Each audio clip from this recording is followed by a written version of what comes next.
Imagine booking a quiet transatlantic flight, only to find your plane starring in a live hostage crisis. In September 1970, the Popular Front for the Liberation of Palestine hijacked 4 airliners almost at once. They flew them to a forgotten Jordanian sand strip, so rough it barely counted as a runway. Naturally, they renamed it Revolution Airport, because branding matters when you're hijacking planes. For a week, hundreds of passengers were bargaining chips in a drama of blown-up jets, prisoner swaps, and near civil war. The jet age meets the age of the spectacle. The 1960s had seen hijackings before, but usually one plane at a time. A lonely criminal with a gun or a cause. The Popular Front for the Liberation of Palestine had bigger ideas. Grab several planes at once. Make the whole world look at your struggle and use passengers as bargaining chips to free imprisoned comrades. They understood that the evening news loved visuals, and nothing says attention like gleaming jets parked in the desert with militants strolling in front of cameras. Jordan was a tinderbox already. King Hussein's government was struggling to control armed Palestinian factions that had set up shop in the kingdom after the 1967 Arab-Israeli War. Streets in Amman sometimes felt like checkpoints run by guerrillas rather than the army. When the Popular Front for the Liberation of Palestine struck, it didn't just create a hostage crisis, it lit the fuse on a power struggle that would erupt into the brutal conflict known as Black September.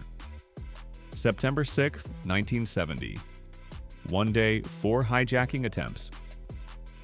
The drama kicked off on September 6th, when Popular Front for the Liberation of Palestine teams boarded flights leaving Europe for New York.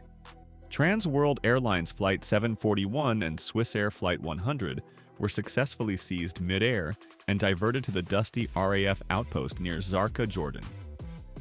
Almost immediately, that airstrip became Revolution Airport. Meanwhile, an attack on El Al Flight 219 met a very different fate. El Al had pioneered undercover sky marshals and reinforced cockpit tactics. The crew and guards fought back mid-flight. One hijacker, Patrick Arguello, was shot and later died, while his partner, the now famous Layla Khaled, was captured when the plane diverted to London. It was one of the earliest successful armed defenses against a hijacking, and it proved that passengers weren't doomed if crews were prepared.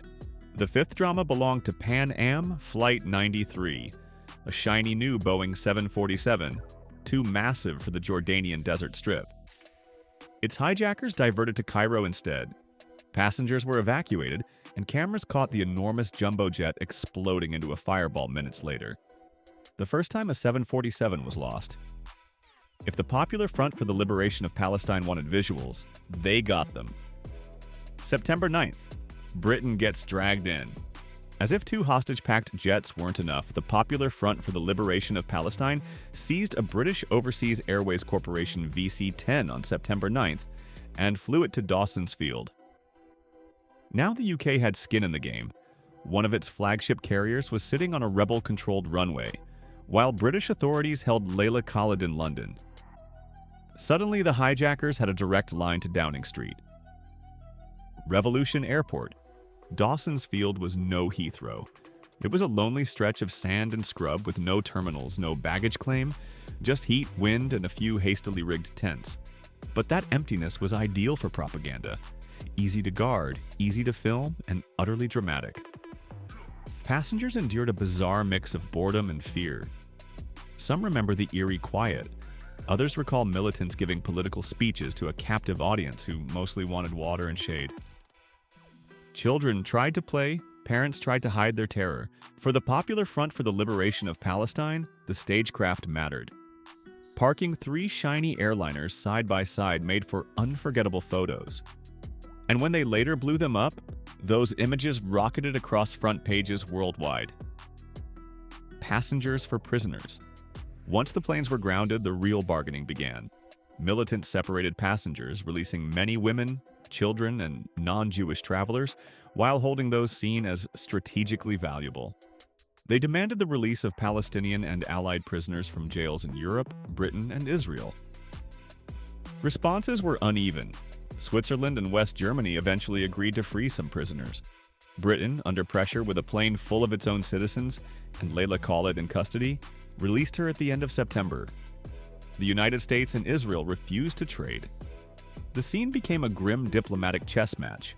Who negotiates, who refuses, and at what cost? September 12th. Made-for-TV explosions.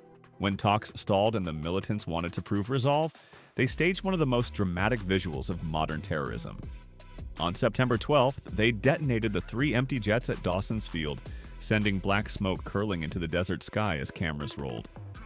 The Pan Am 747 had already been destroyed in Cairo days earlier. The Popular Front for the Liberation of Palestine didn't kill hostages with these blasts, most had been moved by then, but the symbolism was clear. They could destroy icons of the modern world at will. Jordan says enough. While the world obsessed over hostages, King Hussein faced an existential problem. His army was being humiliated on home soil by well-armed factions.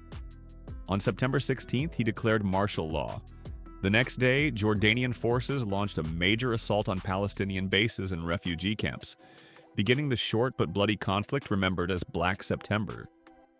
The fighting in Amman grew intense. Syrian tanks even crossed the border to back Palestinian militants before retreating under Israeli and U.S. pressure. The hijackings didn't just rattle airline passengers, they triggered a mini-war that would permanently change the Palestinian movement's base of operations and push it toward Lebanon. Deals, releases, and a strange kind of relief. The destruction of the planes forced a new phase. The hijackers still had people, but no jets to bargain with. Gradually, deals emerged. By late September, most hostages were freed. Britain let Layla Khaled go in exchange for its citizens. European governments released some detainees. Astonishingly, apart from one dead hijacker, Arguello on the El Al flight, the hundreds of passengers survived. The trauma lasted. The body count could have been far worse. Security lessons written in jet fuel. The Dawson's Field saga jolted the aviation industry. Airlines realized the era of casual boarding was over. Systematic passenger screening became standard. Armed sky marshals, once an El Al specialty, spread to U.S. carriers. Cockpit doors became stronger. Pilots were trained to deny access, even if it meant aggressive maneuvers. If you've ever grumbled about airport metal detectors or wondered why cockpit doors look fortress-like, This Week in 1970 is part of the answer. The El Al crew's midair victory especially shaped doctrine. Don't just hope hijackers will be reasonable, stop them before they seize control. That thinking would become critical decades later. The power and risk of spectacle? The Popular Front for the Liberation of Palestine achieved one goal. The whole world talked about Palestine. Their images dominated newspapers and TV. But spectacle cuts both ways. The same theater that forced attention also provoked governments to harden aviation security and crack down on militant networks. In Jordan, the hijackings triggered a war that crushed Palestinian factions there. The tactic proved both effective and costly. Human stories behind the headlines. Lost in the geopolitical headlines are the human memories. Passengers huddled in desert heat. Parents calming terrified kids. People sharing meager food and water. Some recall militants lecturing them about politics. Others remember sudden, chilling outbursts of violence. John Ferruggio, Pan Am's flight director in Cairo, famously orchestrated a flawless evacuation before his 747 was blown up. An unsung hero of airline safety. Survivors later described relief at being alive, but lingering fear of flying for years. And that's the wild, unbelievable story of the Dawson's Field hijackings. If you enjoyed diving into this high-stakes slice of history, don't forget to hit that like and subscribe. Have a thought about this event, or maybe a question about another moment in aviation history? Drop it in the comments below. I love hearing what you think. Until next time, stay curious, stay safe. And if your pilot ever says they're locking the cockpit, now you know why.